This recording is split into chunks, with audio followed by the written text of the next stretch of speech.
He's coming soon.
bersuka di hadapannya, terukaslah nama Yahweh yang beri kemenangan. Haleluya, kalau dari pihak kita, siapa lawan kita? Terdengar suara, terdengar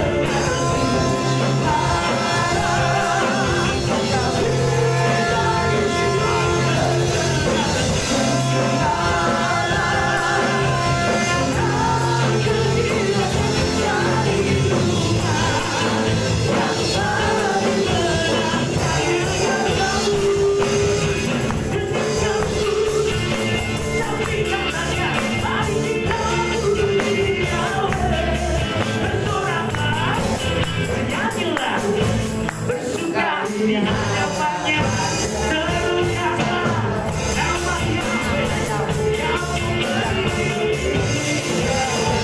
Kalau Yahweh di pihak kita, katakan siapa lawan kita? Terdengar suara, terdengar suara Yahweh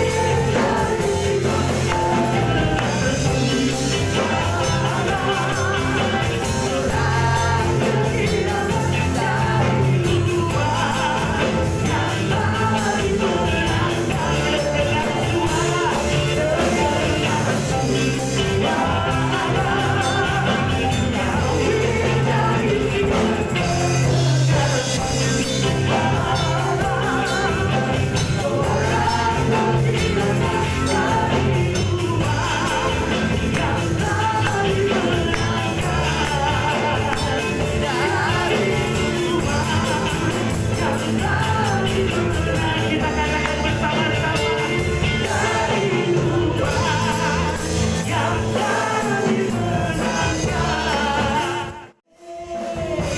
Haleluya.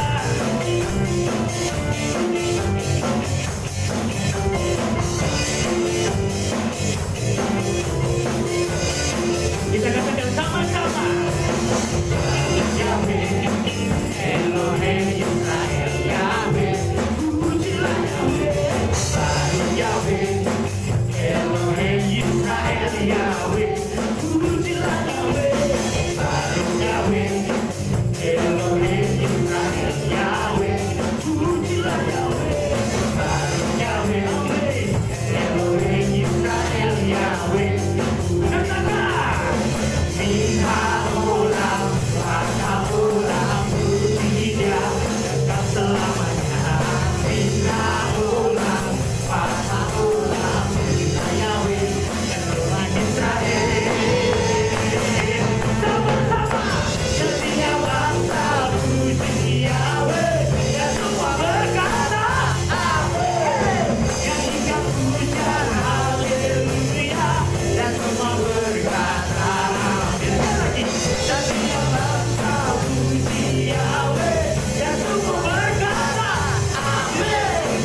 Mari kita serahkan anak-anak sekolah sahabat ke dalam tangan Abah Yahweh.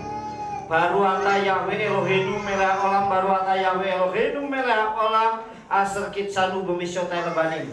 Yesim ka Elohim ke Efraim bekemenese Yisimai kerem ke Sarah Rivka Rahel Bulea. Bapa, kami menyerahkan anak-anakmu sekolah sahabat ini ke dalam tanganmu. Baik mereka yang ada di ruangan ini maupun mereka yang mengikuti live streaming di rumah mereka masing-masing. Kami berdoa segala roh kutuk nenek moyang agamawi, keturunan kemiskinan, kecelakaan, maut, penyakit dan kebodohan kami tolak usir demi nama Adonai Yeshua Mashiach. Biarlah yang ada dalam diri mereka kekayaan, kemuliaan, sukacita, damai, sejahtera, berkat melimpah, masa depan yang cerah bersama dengan Engkau. Tumbuh menjadi anak yang sehat, tumbuh menjadi anak yang cerdas, bahkan kecerdasannya 10 kali lipat dibandingkan anak zaman sekarang seperti Nabi Daniel. Bapa, memberkati mereka menjadi anak-anak yang takut akan Elohim. Terima kasih Bapa, sebentar kami merenungkan Jafar Elohimmu.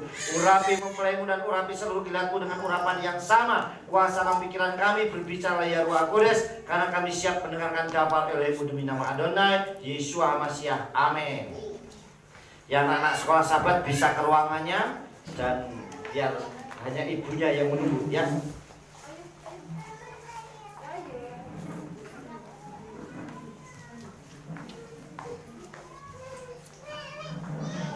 Ya, Shalom Aleichem. Ya, Bapak Ibu Saudara yang dikasih oleh Bapak Yahweh, hari ini kita akan dengarkan Jafar Elohim yang saya beri judul yaitu Waktu Tuhan Pasti Yang Terbaik. Nah, seringkali saudara kita tidak bisa mengerti waktunya Tuhan. Kita tidak bisa mengerti waktunya Bapak Yahweh. Tetapi kalau kita mengimani dan kita meyakini bahwa waktu Bapak Yahweh bersama Yeshua Mashiach itu pasti selalu yang terbaik buat kita.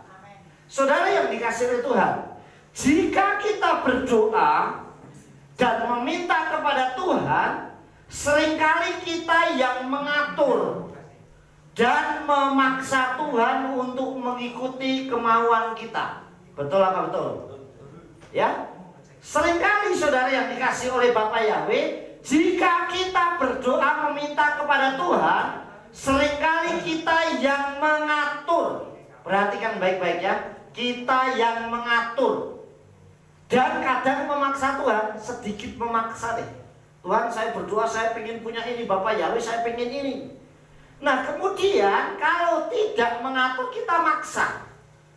Pokoknya kalau seandainya saya nggak dituruti di doa saya ini, saya malas ibadah. Nah, itu namanya memaksa kemudian ngancem. Jadi kalau seandainya itu sebenarnya iman yang seperti anak-anak. Nah, anak-anak itu kalau meminta sesuatu dan tidak dituruti orang tuanya, ngambek. Betul nggak saudara? Ngambek dia. Kalau minta mainan nggak diturutin, guling-guling dia. Ngamuk saudara, ngambek. Itulah yang terjadi saudara, seringkali kita memaksa Tuhan dan mengikuti kemauan kita. Jadi yang bukan kita maunya Tuhan, tetapi Tuhan yang harus mau dengan kita. Itulah yang seringkali terjadi saudara. Oleh sebab itu kita akan baca terlebih dahulu kitab suci kita ya. Kita akan baca dahulu kitab suci kita di dalam kitab Lukas pasal 8. Ya, kita akan baca dahulu Lukas, Injil Lukas pasal 8. Ayatnya yang ke-40 sampai 56. Kita akan baca, saudara menyimak dengan baik. Injil Lukas pasal 8 ayat 40 sampai dengan 56. Saya bacakan, saudara menyimak dengan baik. Dan terjadilah ketika Yeshua kembali, kerumunan orang menyambutnya dengan gembira, karena mereka semua sedang menanti dia. Ya, perhatikan. Dan lihatlah, datanglah seorang pria bernama Yairus, dan dia adalah seorang pemimpin sinagog. Dan seraya tersungkur di kaki Yeshua, ia memohon kepadanya supaya datang ke rumahnya. Karena ada seorang anak perempuan, satu-satunya, kira-kira berumur 12 tahun, dan dia hampir meninggal. dia berangkat, kerumunan orang mendesak-desak dia. Dan ada seorang wanita dengan lelehan darah sejak 12 tahun yang sekalipun telah menghabiskan seluruh hidupnya pada para tabib, dia tidak dapat disembuhkan oleh seorang pun. Dengan mendekati dari belakang, ia menjamah jumbai jubahnya atau sicit ya. Dan seketika itu juga berhentilah lelehan darahnya. Dan Yesus berkata, siapa yang menjamah aku? Dan semua orang menyangkal. Kepa dan mereka yang ada bersamanya berkata, Tuhan, kerumunan orang ini mendesak-desak engkau. Dan mereka berkerumun dan engkau berkata, siapa yang menjamah aku? Namun Yesus berkata, seseorang telah menjamah aku, sebab aku mengetahui ada kuasa yang keluar daripadaku. Dan ketika melihat bahwa dia tidak dapat bersembunyi, wanita itu datang dengan gemetar dan tersungkur di hadapannya. Di hadapan semua orang dia menceritakan kepadanya karena alasan apa dia menjamahnya dan bagaimana dia disembuhkan seketika itu juga. Dan dia berkata kepadanya, anakku, tenanglah, imanmu menyembuhkan engkau. Pergilah dalam shalom atau damai sejahtera. Sementara dia masih berbicara, datanglah seseorang dari pemimpin sinagog itu dengan mengatakan kepadanya, anak perempuanmu telah meninggal, janganlah menyusahkan guru. Namun ketika mendengar, Yesus menjawab kepadanya dengan mengatakan, jangan takut, percaya saja, maka dia akan diselamatkan. Dan setelah tiba di rumah itu, dia tidak memperbolehkan seorang pun masuk, kecuali Kepa dan Yakob dan Yohanan dan ayah serta ibu anak itu. Dan semua orang sedang menangisi dan meratapinya. Namun dia berkata, jangan menangis, ia tidak meninggal, melainkan tidur. Dan mereka menertawakan dia karena tahu bahwa dia telah meninggal.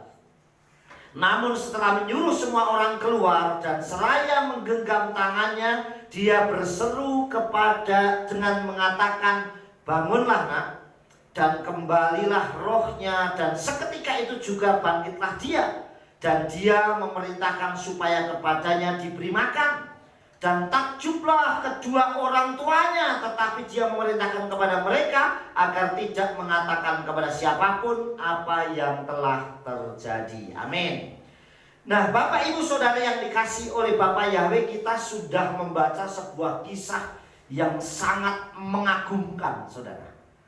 Kisah yang menurut saya keajaiban yang di luar akal manusia, yang tidak mungkin menjadi mungkin, saudara. Saudara yang dikasihi Bapak Yahweh, sekali mendayung dua pulau terlampaui. Artinya sekali Yesus melakukan pelayanan perjalanan, dua mujizat terjadi dengan luar biasa.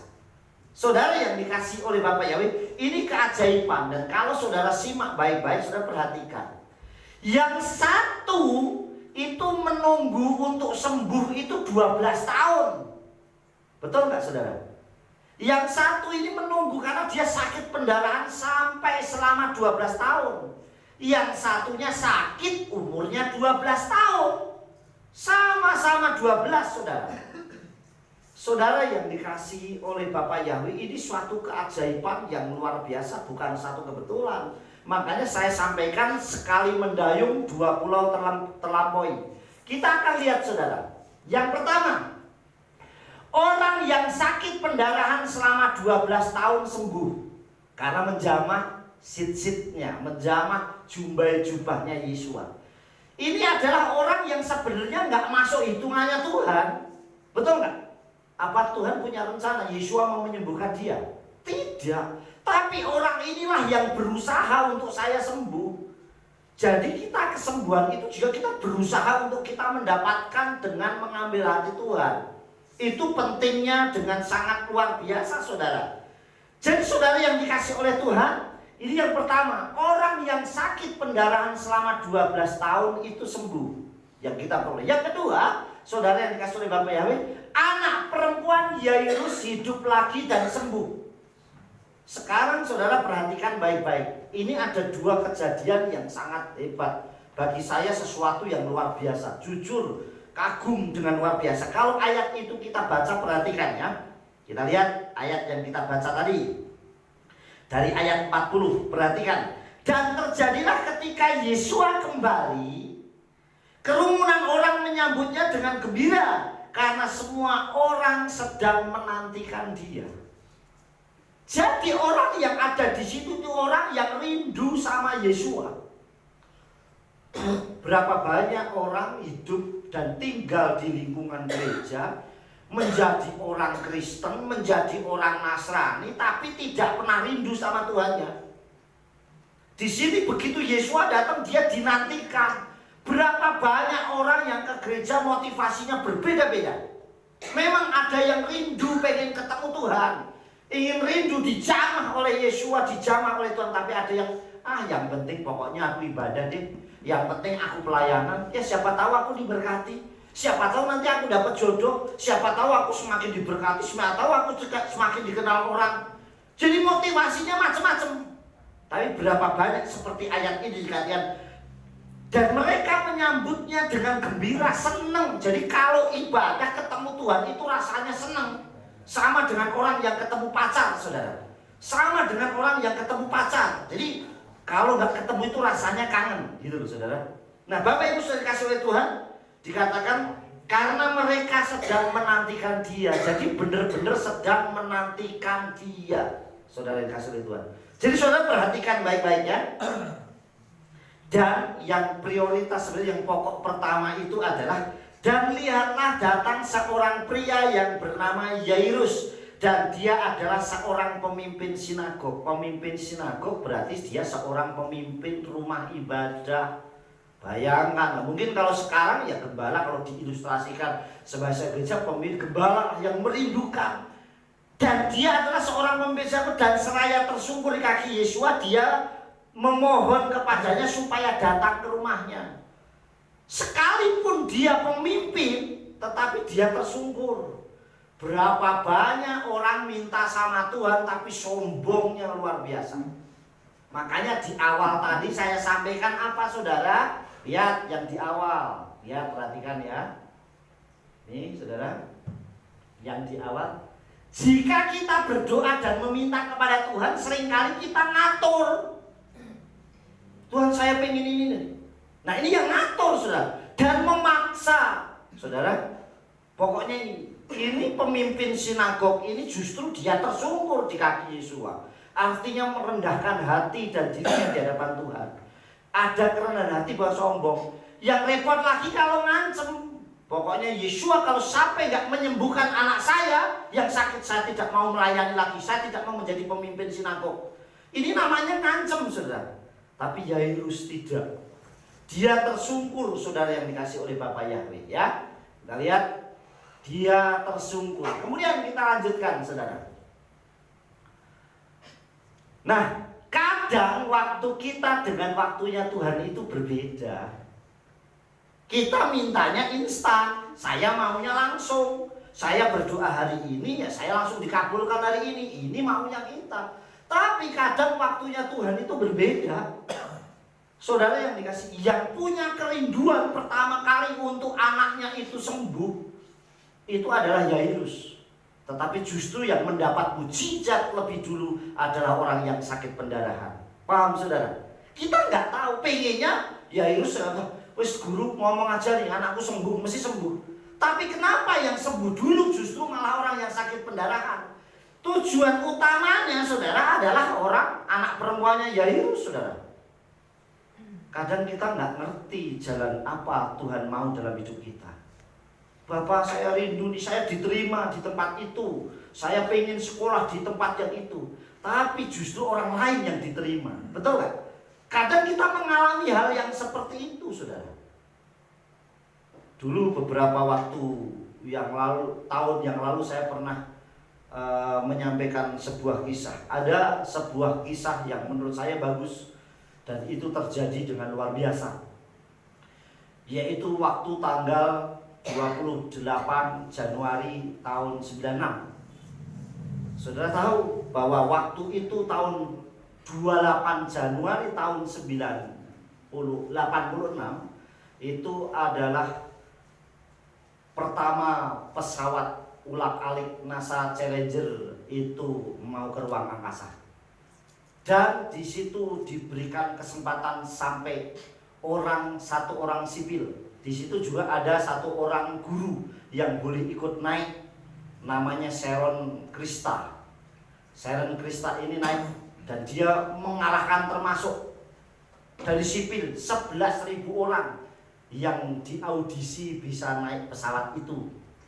Saudara, namun ada salah satu yang merasa sudah bangga, saya pasti diterima dengan iman, minta dukungan doa banyak orang. Sampai 5 orang pun dia termasuk orang yang lolos. Namun saat dipilih satu orang sipil dia gagal. Kira-kira apa yang dialami orang itu, saudara? Kecewa, marah. Tuhan kok nggak adil sih? Kenapa saya nggak masuk itu? Saya nggak masuk hitungan di situ. Kan saya tinggal 5 yang doain saya juga udah banyak. Kenapa saya nggak masuk? Dia udah marah, kecewa. Mulai hari itu saya nggak mau melayani Tuhan. Saya mulai hari itu nggak percaya Tuhan-Tuhanan. Sudah nggak usah Tuhan-Tuhanan deh. Bisa jadi orang itu seperti itu. Tetapi saudara yang dikasih oleh Bapak Yahweh, apa yang terjadi tepat tanggal 28 Januari tahun 86 dan persiapan pesawat itu diluncurkan. Kira-kira orang itu masih ngapain, saudara? Kesel, bunduk, nongkol, jengkel, harusnya saya ada di sana. Saya bisa jalan-jalan keluar angkasa, mungkin begitu pikirannya. Tetapi waktu dihitung 1, 3, 2, 1 mundur dan pesawat itu terbang. Detik ke-73 pesawat itu meledak, saudara. Kira-kira orang ini ngomong apa, saudara? Kenapa saya nggak masuk ya? Harusnya kan mati saya. Gitu. Pasti dia akan bilang haleluya, terima kasih Tuhan, ternyata saya nggak masuk. Jadi jauh rencana Tuhan itu indah buat kita. Seringkali kita nggak sadar. Waktu saya ngobrol begitu sama kakak saya nih, kakak papanya Ernest, di mana? Di rumah di depan buat api itu, dia cerita beberapa tahun yang lalu ada pesawat yang jatuh di Sibolangit, ya, ada kan? Nah, bapaknya cerita itu ada salah satu orang pramugari atau siapa itu hanya gara-gara ID card-nya itu ketinggalan, jadi dia nggak boleh masuk bandara, saudara. Mungkin dia kesel, kenapa waktu ngapain sih hal sepele aja ketinggalan, betul kan? Tetapi begitu mendengar pesawat itu jatuh, kira-kira apa yang terjadi, saudara? Aduh, bersyukur hanya gara-gara ini saya nggak jadi mati. Mungkin orang kan begitu. Nah, kadang kita nggak memahami rencana Tuhan. Apa yang direncanakan Tuhan? Waduh, saya pengennya seperti ini, ternyata tidak. Nah, inilah yang terjadi, saudara. Kadang waktunya kita dengan waktunya Tuhan berbeda. Yang kita tidak pahami. Perhatikan, perempuan ini 12 tahun nunggu untuk dia sembuh dari sakit pendarahannya. Berarti seusia anak perempuan yang usianya berapa tahun? 12 tahun. Berarti anak itu lahir dia sakit pendarahan. Tapi beda kasus. Nunggu. Tetapi kalau Tuhan sudah memberikan keajaiban, tidak ada satupun yang sanggup menahannya. Amin. Amin. Jadi saudara yang dikasih oleh Bapak Yahweh, kita akan lihat di sini begitu luar biasanya. Yang pertama, saudara ya, waktu Tuhan, orang yang sakit pendarahan lebih dulu sembuh, ya. Orang yang sakit pendarahan lebih sembuh duluan ya, dibandingkan anak Yairus. Ini orang yang sakit pendarahan malah lebih sembuh duluan dibandingkan anak Yairus yang umurnya 12 tahun. Kenapa bisa gitu? Bayangkan, kenapa bisa begitu? Saudara tahu kenapa bisa seperti itu? Justru yang sakit pendarahan, yang nggak masuk hitungannya Tuhan, malah dia sembuh duluan. Sedangkan anaknya Yairus malah belakangan. Padahal yang tersungkur duluan siapa? Yairus, saudara. Kadang kita nggak bisa memahami apa maunya Bapak Yahweh dalam hidup kita, apa maunya Yesus dalam hidup kita. Saudara bayangkan, orang yang sakit pendarahan ini nunggu untuk sembuh itu 12 tahun. Sedangkan Yairus ini cuma sehari waktu ketemu Yesus. Bayangkan saudara, 12 tahun. Tuhan tahu mana yang harus lebih dahulu dikerjakan. dibandingkan apa yang maunya kita. Amin. Seringkali kita iri. Tuhan, saya yang doa terus menerus nih, supaya saya kepilih nih, supaya saya masuk, supaya saya diberkati, saya pengen punya motor nih, misalnya gitu. Tapi malah tetangga saya duluan yang doa juga, kadang ogah-ogahan malah dia yang punya motor dulu. Kadang kita marah, kecewa, saudara. Yang ini yang kadang seperti itu, padahal Tuhan jauh lebih luar biasa. Saudara yang dikasih oleh Bapak Yahweh, itu keajaiban demi keajaiban. Sampai saya pernah saksikan kepada saudara, saya hidup penuh keajaiban Tuhan, yang saya kadang nggak pernah tahu bahwa Bapak Yahweh punya rencana yang indah. Jadi orang yang sakit pendarahan lebih sembuh duluan dibandingkan anak Yairus. Ini waktunya Tuhan, bukan waktunya kita. Dia cuma menjamah jubahnya Yesua, saudara. Yang kedua, perhatikan. Anak Yairus sedikit terlambat, sedikit. Saya bilang tidak terlambat, karena waktunya Tuhan beda dengan waktunya kita. Bagi kita mungkin, wah mati berarti terlambat dong, betul gak? Tapi Tuhan tidak bilang katakan apa waktunya? Anakmu sudah meninggal, ngapain nyusahin guru? Yesus ngomong apa? Anakmu gak mati, jangan takut. Tapi dia, bagi kita mungkin terlambat, bagi Tuhan tidak pernah terlambat. Paham saudara? Jadi saudara, anak Yairus sedikit terlambat, sedikit, saya bilang sedikit, karena tertunda karena ada jamahan dari perempuan tadi, saudara. Sedikit terlambat. Mungkin kalau sekarang, kenapa Pak Pendeta terlambat? Pak Gembala kenapa terlambat? Macet. Anggaplah gitu loh, saudara. Jadi kita nggak tahu. Kalau zaman Yesua nggak macet. Kendalanya ada orang yang meminta kesembuhan dari Yesua, sampai Yesua katakan ada kuasa yang keluar. Anak Yairus sedikit terlambat. Yesua menolong, namun benar perhatikan, kedahsyatannya jauh lebih luar biasa karena bangkit dari kematian. Betul nggak? Mujizatnya lebih luar biasa. Seandainya dia tidak mengalami kematian, wah, perempuan ini jauh lebih hebat. Betul nggak? Kenapa? Karena dia menanti 12 tahun dan Tuhan sembuhkan. Bahkan dikatakan banyak orang yang meminta tabib yang disuruh menyembuhkan gak bisa. Kalau dia bisa kesaksian di atas mimbar, dia akan, saya nunggu 12 tahun dan sudah kemana-mana gak sembuh. Tapi Yesua menjamah, ini kesaksian yang dahsyat. Betul gak? Tapi kalau seandainya gak tertunda, gak terlambat sedikit, Yairus mungkin, guru saya hebat, anak saya yang sakit cuma ditumpangin tangan sembuh. Tapi justru karena terlambat tadi, sedikit terlambat, kesaksiannya menjadi dahsyat luar biasa. Kenapa? Karena dia hidup dari kematian. Amin. Sudah mati hidup lagi, itu jauh lebih dahsyat. Karena kalau untuk sakit terus sembuh itu biasa, umum di mana-mana bisa. Tetapi kalau mati dan bangkit itu baru luar biasa. Amin. Amin. Jadi saudara, seringkali kita, Tuhan kenapa saya seperti ini? Saya nggak dikabulkan, saya minta ini nggak diturutin. Padahal Tuhan sudah menyiapkan segala sesuatu yang jauh lebih hebat dibandingkan diri kita, saudara. Amin. Apa yang tidak pernah kita pikirkan, Bapak Yahweh sanggup sediakan buat kita, saudara. Bapak Ibu Saudara yang dikasih oleh Tuhan, kita lihat berikutnya. Waktu Tuhan itu pasti yang terbaik buat kita. Kita nggak tahu, waktu Tuhan pasti itu yang terbaik buat kita, saudara. Tetapi kita tidak memahaminya. Saudara yang dikasih, waktu Tuhan itu pasti yang terbaik kapan? Bayangkan loh, Yairus sampai tersungkur, mohon belas kasih Tuhan. Malah sih disembuhkan duluan dia. Ibaratnya saudara, kalau saya ilustrasikan, mungkin anggaplah Mbak Yani sama Pak Nomo. Pak mau datang ke rumah saya, cepet doain. Anak saya sakit nih Pak Nomo. Oh iya Pak, saya mau jalan. Mbak Yani, cepet Pak, duluan. Nah, kan duluan saya mintanya, betul gak? Bisa saja orang, saya minta duluan, kenapa dia duluan yang dilayani? Orang bisa kecewa, saudara. Orang bisa tersinggung, orang bisa marah. Jangankan minta doa, salaman baik loh, bisa bermasalah. Coba saya salaman, terima kasih ya Pak, selamat datang, atau selamat Bapak yang berkati pas pulang.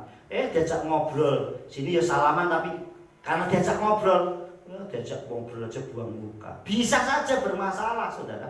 Hal yang sepele loh. Nah, tetapi sekali lagi ya, waktu Tuhan pasti yang terbaik buat kita. Waktu Abraham dapat visi, untuk dia menjadi berkat bagi banyak bangsa. Dia menunggu berapa tahun saudara untuk kelahiran anaknya? 25 tahun. Kita kadang 1 tahun, 2 tahun, 3 tahun belum saja udah kecewa. Abraham 25 tahun. Sudah 25 tahun begitu dapat. Persembahkan anakmu. Bayangan ya saudara. Coba begitu sudah dapat. Dan itu menunggunya nggak sedikit waktu yang sangat lama. Tetapi kenapa kok sampai Abraham itu anaknya mau dikorbankan? Karena berikan anakmu itu. Itu sebenarnya karena Abraham sendiri. Kadang kalau Bapak Yahweh sudah memberkati, orang lupa. Di dalam kitab Sefer Hayasar, kenapa Bapak Yahweh izinkan Yitzhak harus dikorbankan? Memang itu skenario Tuhan. Tetapi semenjak kelahiran anaknya, Abraham tidak pernah memberikan persembahan lagi kepada Yahweh. Makanya begitu dites, bisa nggak Abraham anaknya itu? Karena lupa, kadang begitu kita dikasih, kadang lupa. Kita berdoa, Tuhan saya pengen nih, saya sekali-kali kasih ilustrasi, Tuhan saya pengen punya motor nih, supaya nanti kalau ibadah saya tidak terhambat. Karena kalau nunggu angkot Pak, Tuhan Pak lama, sudah ngantrinya lama, penuh. Kalau sudah penuh di jalan, banyak orang sumpah, terus terlambat, saya pengen punya motor. Begitu Tuhan kasih, ya sudah nih, wah waktunya nih tak kasih motor. Giliran punya motor, waktunya ibadah. Lu kok gak ibadah? Nganterin anak saya renang. Repot ini kalau sudah gini. Jam renang. Dulu belum punya motor, gak pernah nganterin renang. Nah kadang kita gak sadar waktu kita sudah diberkati, justru kita lupa. Tuhan tahu hati kita. Amin. Seringkali kita banyak dalih, banyak alasan. Nah kita lanjutkan ya. Kitab Kohelet atau Pengkhotbah pasal 3 ayat 11. Kita baca bersama-sama dengan suara yang keras. 1, 2, 3.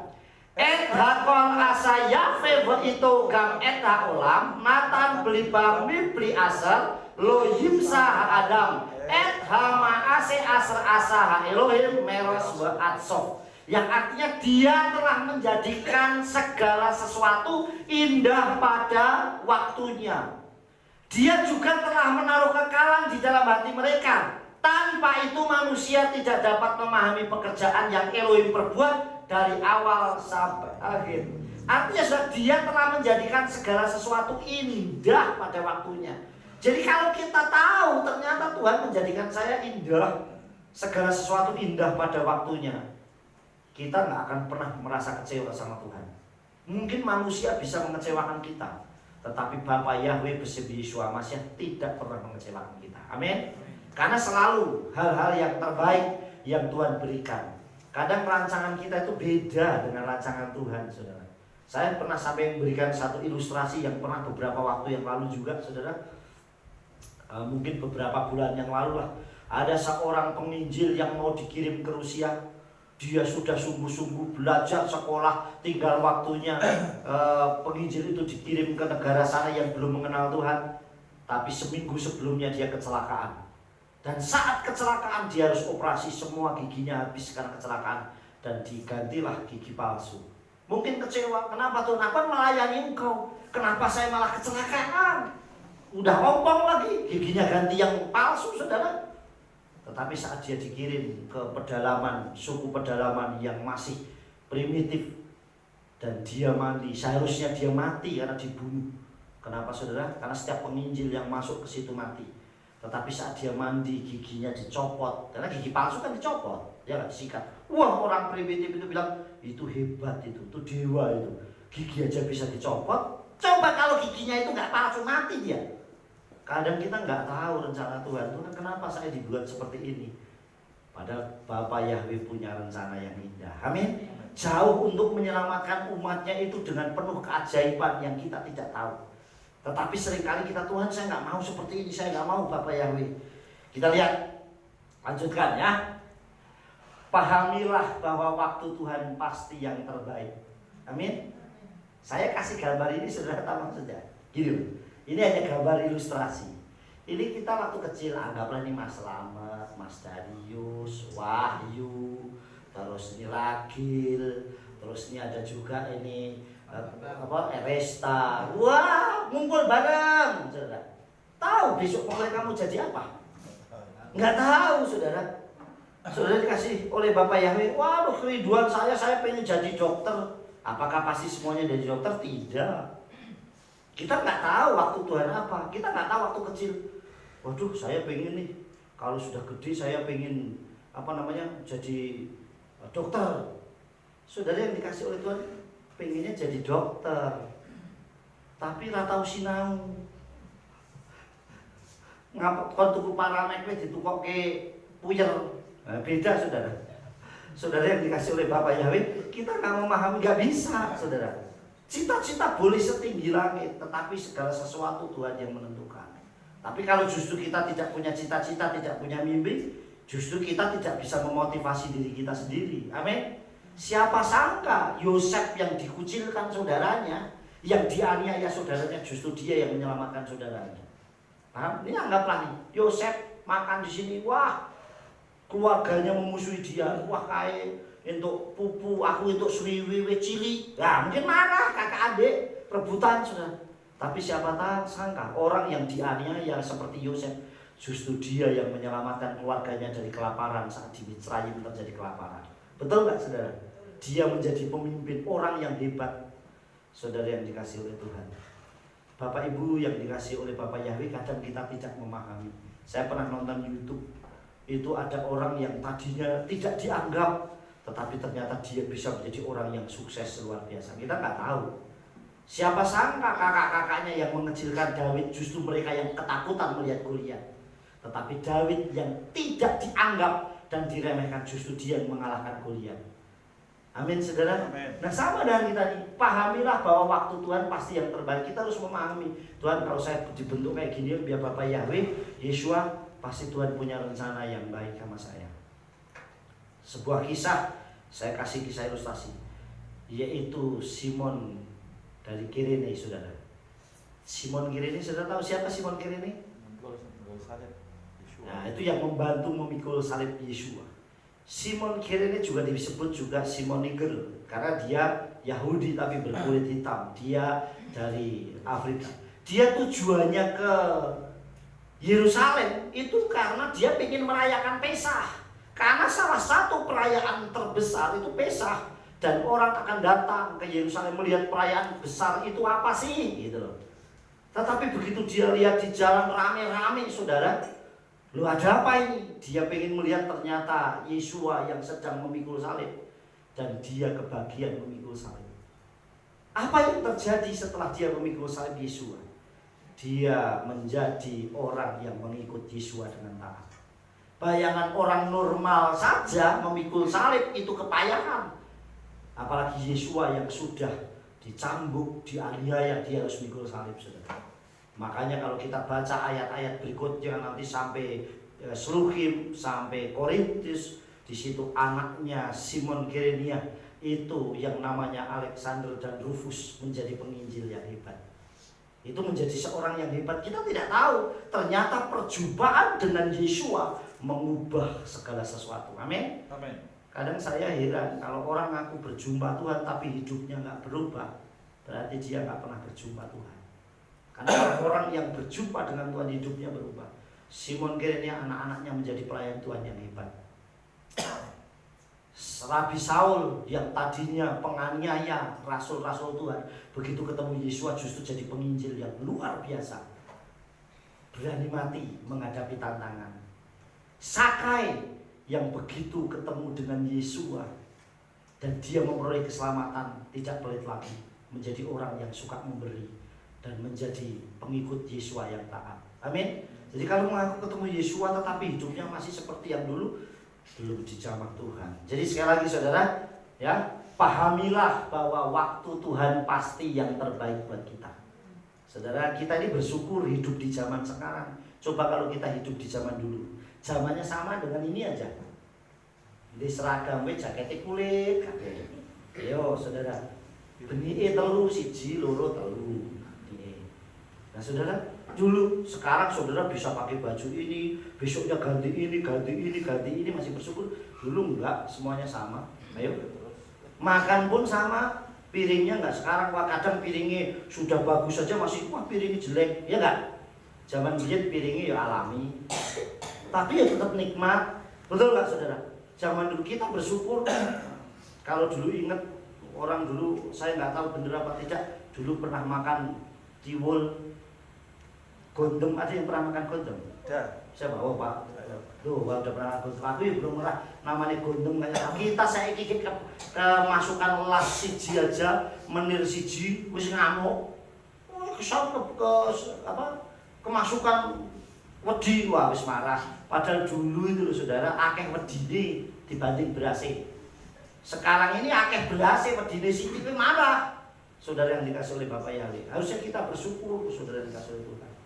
Kita bersyukur dan beraneka macam masakan. Saudara, kalau dulu kalau punya beras ya wis dipincuk mangan dadi. Sekarang saudara mau seleranya apa bisa. Makanya Indonesia ini hebat. Coba bayangin, nak isi nenggon wit senengane pari, betul nggak? Begitu dipetik jenenge gabah, betul nggak? Begitu diselep jenenge beras, begitu diliwet jenenge sego. Nak dibungkusi ana isine jenenge arem-arem. Nek nak ora ana isine jenenge lontong. Tapi nak dibungkus beblarak jenenge kupat. Betul gak saudara? Nak dibungkus orang anu dikei gurihan jenengane endol. Di tempat lain gak ada saudara seperti itu. Coba bayangin apa gak macam. Aku padahal dikasih nasi bungkus ya arem-arem juga. Ya gak saudara? Macamnya coba kalau bahasa Inggris namanya tetap rice. Wis gitu aja. Warung. Mau nak masak kepakaian banyu jenenge bubur. Jadi tapi beras juga saudara. Kalau dulu nggak ada. Dulu saking pengennya makan supaya saumah makan bareng, mungkin beras setengah liter, kanggo anake 10 dikei banyu sing akeh supaya uman. Betul nggak? Kita bersyukur hari ini kita bisa makan apa saja bisa loh. Gorengan itu jenis macam-macam saudara. Kalau saudara ke Jakarta nggak pernah nemu namanya rolado. Nah di sini rolado apa? Godhong telo daun singkong. Padahal sekarang ini ono rolado bayem, ono rolado daun singkong. Wah, macam-macam. Aku pernah gawe rolado putih. Wah, ya enak juga, saudara.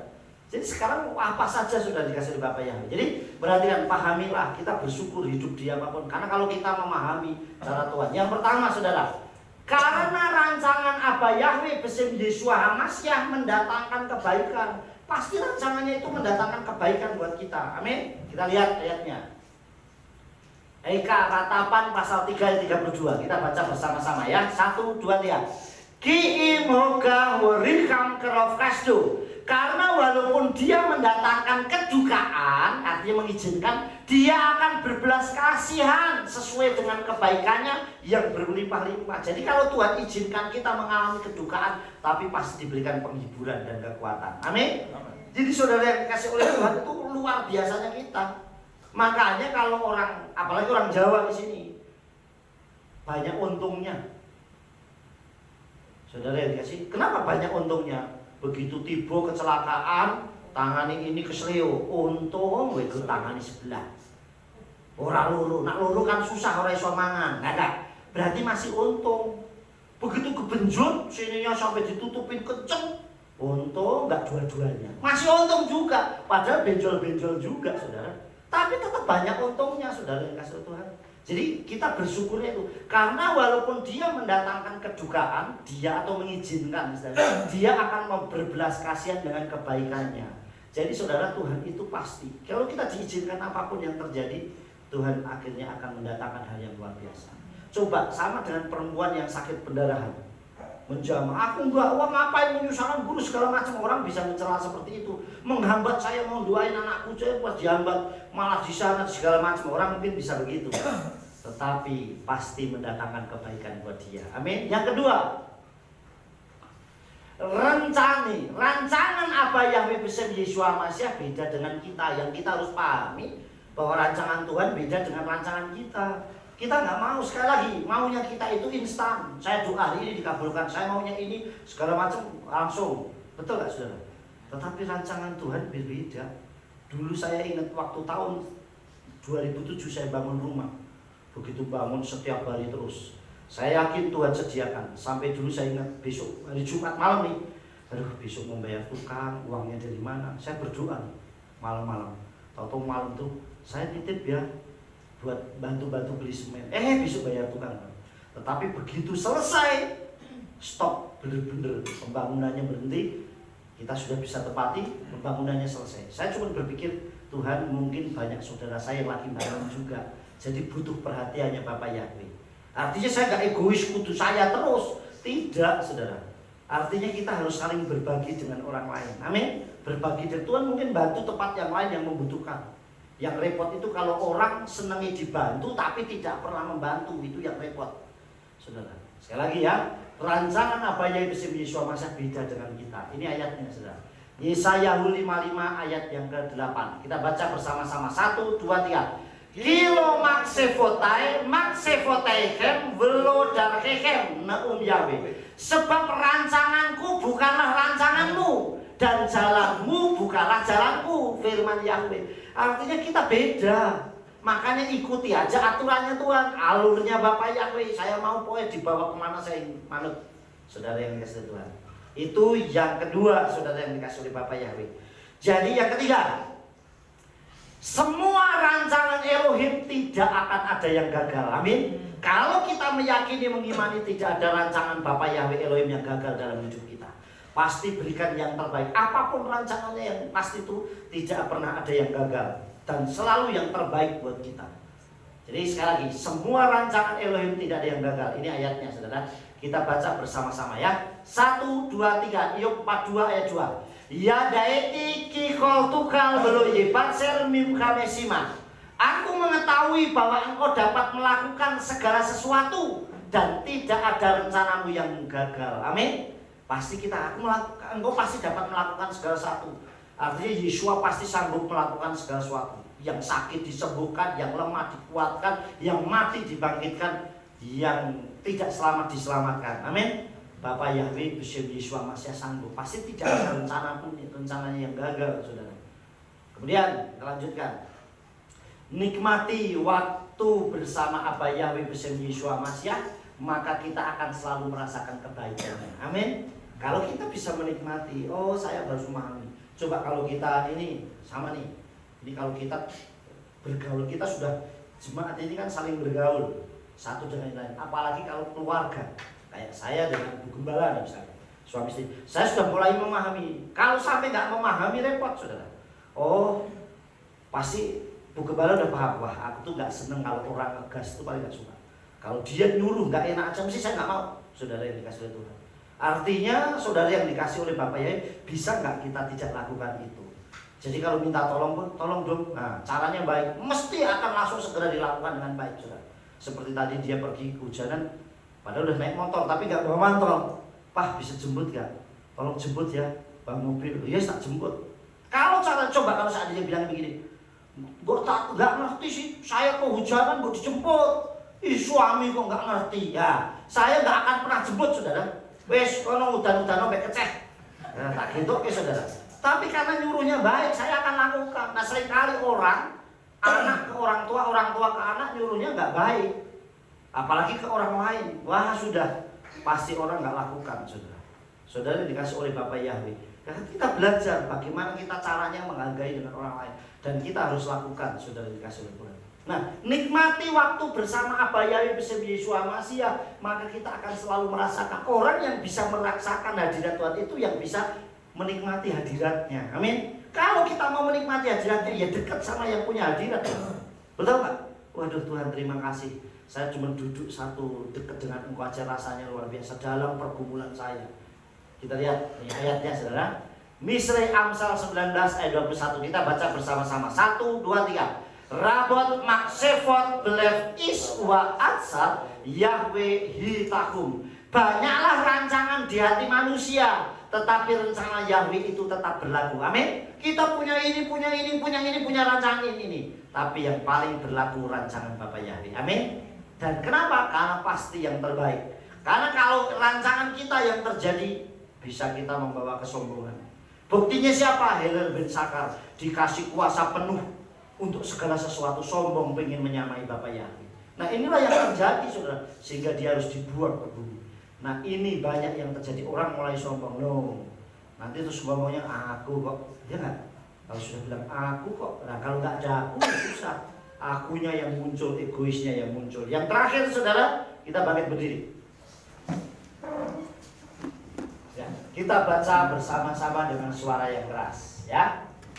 Oke, 1, 2, 3. Yes, waktu apa Yahweh Elohim bersem Yeshua Mashiach selalu yang terbaik buat saya. Haleluya, amin. Yes, sayanya diganti namanya sendiri ya. 1, 2, 3. Yes, waktu apa Yahweh Elohim bersem Yeshua Mashiach selalu yang terbaik buat kita. Haleluya, amin. Yes, beri tepuk tangan buat Tuhan.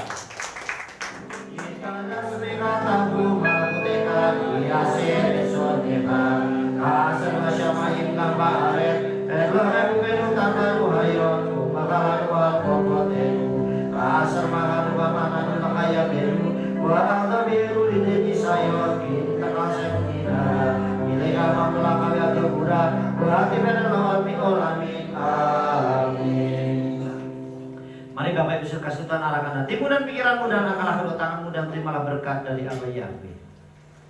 Yevarega Yahweh wa yismirega.